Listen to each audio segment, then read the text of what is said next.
Hello dear friend, welcome back to my YouTube channel NB class by study में। आज हम पढ़ रहे हैं यूनिट 9। हमारा सेकेंड पार्ट है व्यक्तित्व विभिन्नता का अर्थ और कारक हमने समझ लिया था। आज हमारा महत्व है, इसको हम समझेंगे कि व्यक्तित्व विभिन्नताओं में क्या महत्व है। चलिए स्टार्ट करते हैं। आधुनिक मनोवैज्ञानिक बालकों की व्यक्तित्व विभिन्नताओं को अत्यंत महत्व देते हैं। इनका यह विश्वास है कि इन भिन्नताओं का ज्ञान प्राप्त करके शिक्षक अपने छात्रों का सर्वाधिक हित कर सकता है। साथ ही शिक्षा के परंपरागत स्वरूप में क्रांतिकारी परिवर्तन करके उसे बालकों की वास्तविक आवश्यकताओं के अनुकूल बना सकता है। कुछ प्रमुख महत्व निम्न प्रकार के हैं।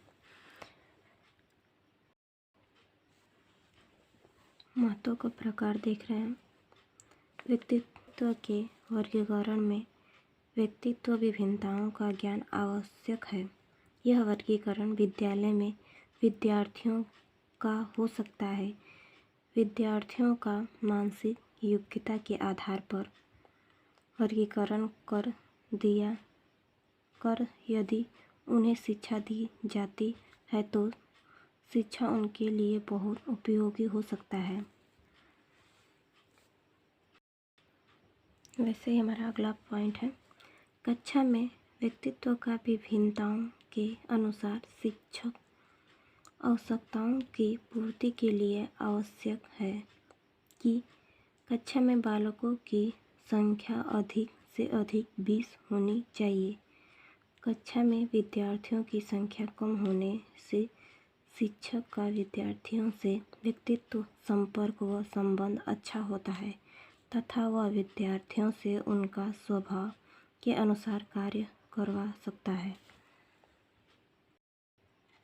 इसमें कहने का मतलब है कि एक कक्षा में जितना ही कम बच्चे होते हैं उतना ही एक अध्यापक ज़्यादातर कंफर्टेबल तरह से बच्चों को एक बच्चे को अच्छे से पढ़ा पाता है। यही इसमें कहा जा रहा है।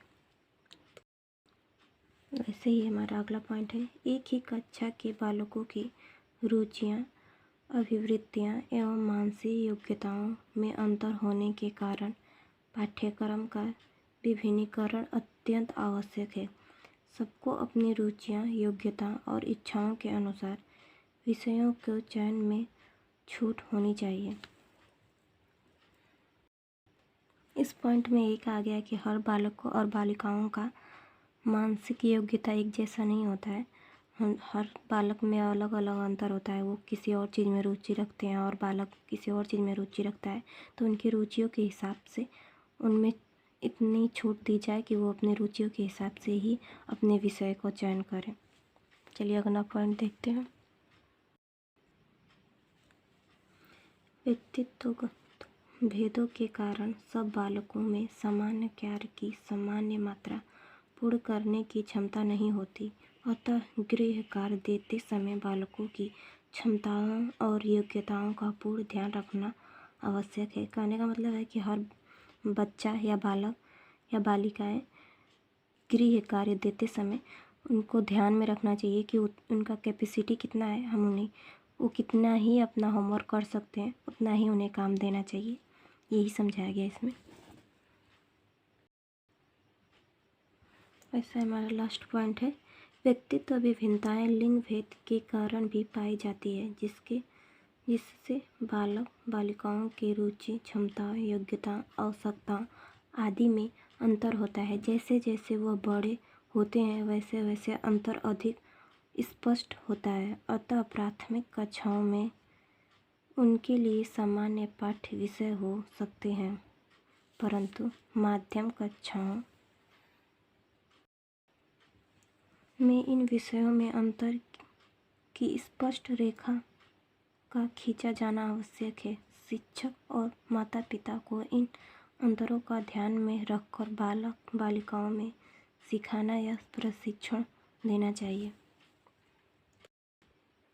ओवरऑल इस वीडियो में हमने यही सीखा कि व्यक्तित्व विभिन्नताओं का महत्व है कि विद्यालय में विद्यार्थियों का मानसिक योग्यताओं के अनुसार कि एक बालक ज़्यादा तेज होता है, उसका कैपेसिटी ज़्यादा होता है, एक बालक थोड़ा कमज़ोर होता है, उसका कैपेसिटी कम होता है, तो इस हिसाब से उनका वर्गीकरण करके उनको शिक्षा दिया जाए। ज़्यादा कमज़ोर बच्चों को ज़्यादा अधिक शिक्षा दिया जाए और जो तेज बच्चे हैं उनको भी अच्छे से ध्यान दिया जाए कि वो दोनों एक बराबर से चले।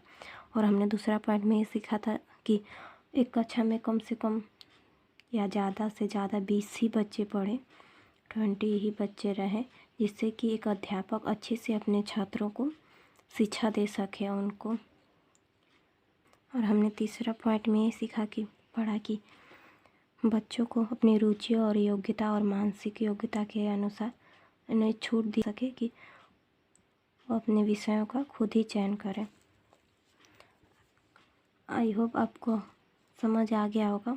आपको वीडियो अच्छी लगे तो लाइक करें, शेयर करें, सब्सक्राइब करें। Thank you for watching my video.